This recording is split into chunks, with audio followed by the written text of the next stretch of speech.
Alors, il y a eu une utilisation mondiale importante, puisque notre Félix Derrel s'est baladé en Inde, mais il s'est baladé aussi dans les pays de l'Est, et principalement en Géorgie.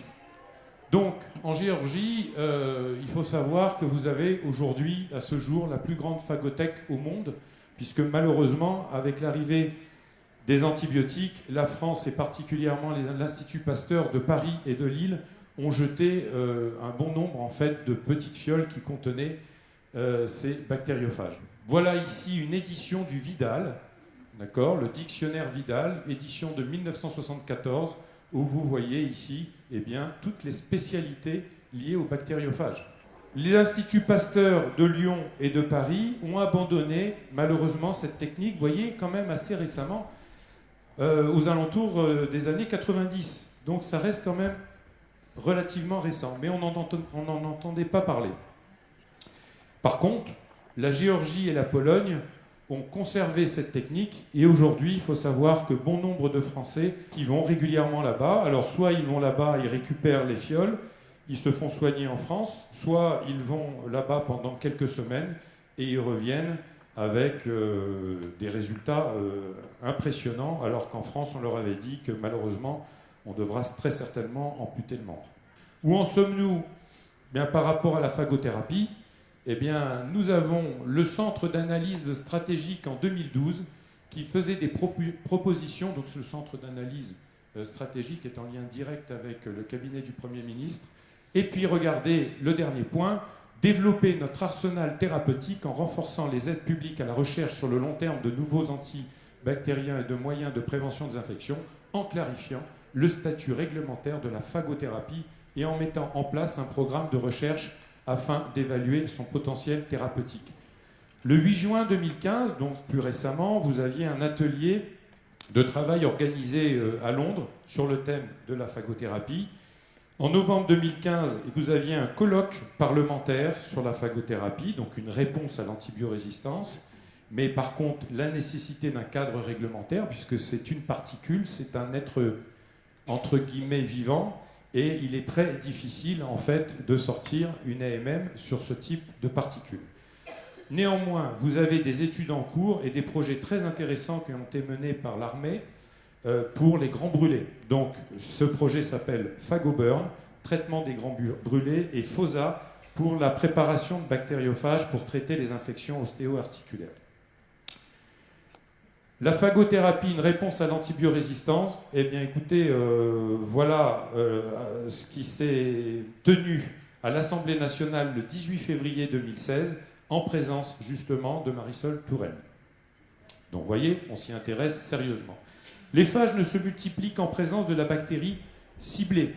Hein, comme je vous l'ai dit tout à l'heure, un phage au départ n'a pas de bactérie ciblée, mais au fur et à mesure qu'elle va attaquer la bactérie, elle va prendre la résistance, enfin, elle va prendre les données de cette bactérie pour aller ne chercher que celle-ci. Alors par exemple, vous aurez des phages spécifiques pour tuer des staphylocoques dorés. Vous aurez des phages spécifiques pour tuer l'Escherichia coli ou le Pseudomonas aeruginosa. Donc ou la bacille pyocyanique. Voilà, donc c'est vraiment... C'est français, oui. Les phages sont autoréplicants et autolimitants. C'est ce qui est intéressant, c'est-à-dire que lorsque les phages ont fini leur travail, et c'est ça qui est vraiment très intéressant dans cette technique, c'est que les phages vont se mettre en latence, c'est-à-dire qu'il n'y aura aucun effet secondaire. La phagothérapie, est-ce une alternative ou est-ce complémentaire? Eh bien, bon, aujourd'hui, il y a pas mal de personnes qui en parlent, mais ce qu'il faut savoir, c'est que la phagothérapie doit être surtout un complément à l'antibiothérapie et non une alternative. En tous les cas, c'est vraiment le discours qu'il faut avoir si on veut faire passer ce type de procédé naturel auprès du gouvernement, puisqu'il n'est pas question, bien évidemment, de remettre en cause les antibiotiques. Et non pas en alternative. La bonne nouvelle maintenant, et pour terminer avec la phagothérapie, sachez que l'Agence nationale de sécurité du médicament, anciennement AFSAPS, a décidé en décembre 2016, donc c'est tout récent, de mettre à disposition donc, 2 autorisations temporaires d'utilisation.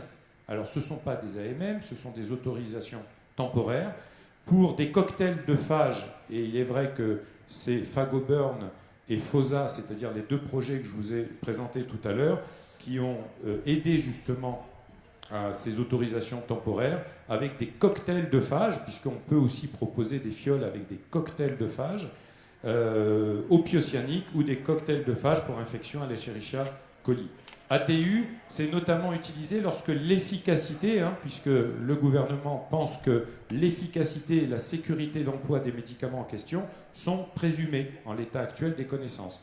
Donc c'est la raison pour laquelle ils ont mis à disposition ces deux autorisations temporaires. Il y a bien évidemment plusieurs références sur le sujet que je vous invite, pour ceux en tous les cas ou celles qui sont intéressés par la phagothérapie, de consulter.